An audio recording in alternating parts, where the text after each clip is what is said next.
Patrick Harvie, why should people vote for the Scottish Greens?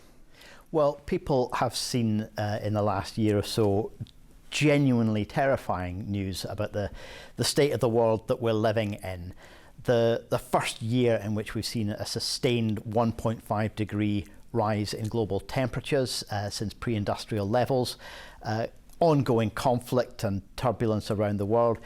And yet the UK political parties, both the main political parties, the current government and the Labour Party that's looking to form a government, have been ripping up climate commitments left, right and centre. It's absolutely essential that an incoming UK government knows that progressive-minded and climate-conscious voters are a serious political force in this country. You had 22 candidates back in 2019. How many this time round? Well, we're confident it'll be the highest number of candidates that we've ever stood in a UK general election. It'll be the clear majority of seats. I don't have a final number because some of our branches are still at the point of selecting candidates. Though, do you? Yeah, I think we'll probably be into the 30s or thereabouts. But some of our branches are still in the process of selecting candidates and deciding which seats they'll contest. And it is, as it always is with the Greens, it's a locally decided matter about which branches are going to select candidates. But critically, we need to make sure that the climate is a high priority for most voters. When you look at opinion polling about what issues voters care about, climate and nature do and consistently do play a high place, often rivaling issues like immigration, certainly more than the divisive culture wars that most political parties at the moment are prioritising. But you wouldn't believe that from the state of UK politics. Both the UK main parties are ripping up their climate commitments, and they need to know that there's a solid group of climate-minded voters out there who are going to hold them to account and who won't be taken for granted. Another issue on voters' minds, though, will be independence. Are you concerned that you might be splitting the independence vote by standing in some marginal seats? No, I mean, for anyone who's minded to look at a UK general election, how the votes are cast in Scotland and count it up between pro-independence parties and anti-independence parties, then the number of pro-independence parties doesn't make a difference to that total tally. But a great many issues are on voters' minds in this election.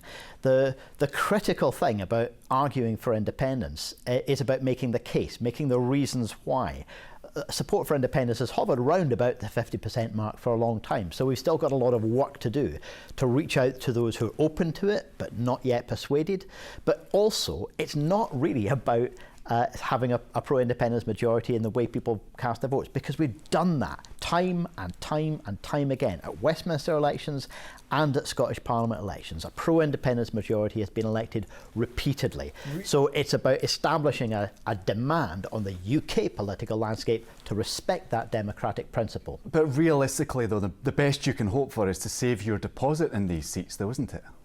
The best I can hope for is a solid group of Green votes on ballot boxes in ballot boxes up and down the country, and whether we see a breakthrough and the first Green MP seats at Westminster. Do you seriously expect there will be a Green I seriously MP? Expect there to be more Green MPs in the next session of the Westminster Parliament than there were in the current session.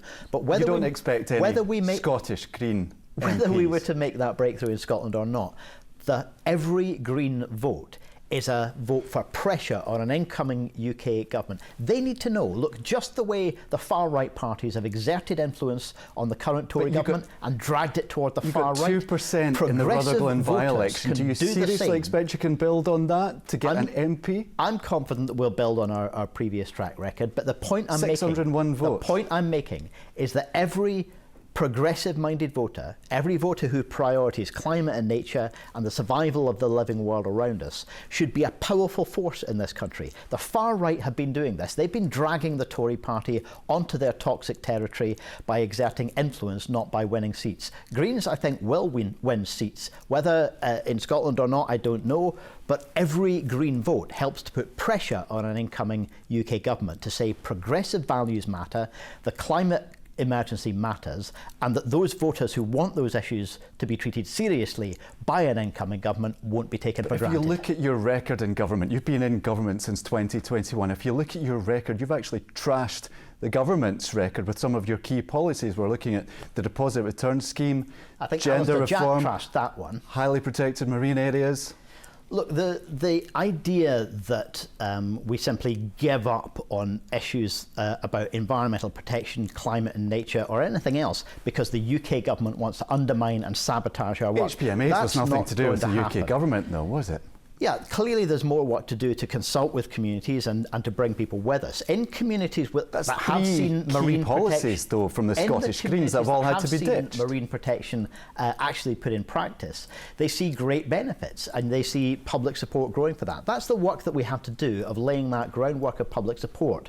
And it hadn't happened at the time that we were consulting on it. What exactly have you got from this deal, though? If these three key areas have all had to be ditched, what have you got from this deal with the Scottish Government? No, we haven't ditched key areas. We've made progress on our key areas. Where are they? In particular, we've had our emergency protection for tenants. That's going to be followed up by a new housing bill in the near future that will include a long-term rent control system, one of the key priorities in the Butte House Agreement. I'll be working on the heat and buildings agenda, the need to break our dependence on expensive, volatile fossil fuels that are pushing people into fuel poverty as well as pushing up our carbon emissions. We're currently coming to the end stages of taking in bids for the new national park. A new national park for Scotland, environmental protection. We're running out of time here. I just want to ask you very quickly, you backed the budget today. Are you comfortable with the council tax free that budget contains? We made no secret of the fact that the council tax freeze wasn't something we were keen on. But look, every level of public services is suffering at the moment, at local level and at national level. That's not because of the council tax freeze, it's because of austerity and cuts that are being handed on by Westminster. The thing that we need to do on local government finance is give local councils more powers so that they're not so dependent on a block grant, whether the decisions that are made in Holyrood or the block grant from Westminster. And that's what we made more announcements on today during the budget debate, is new powers for local councils to make their own financial decisions. Okay, Patrick Harvie, thanks for joining us in Scotland tonight. Thank you.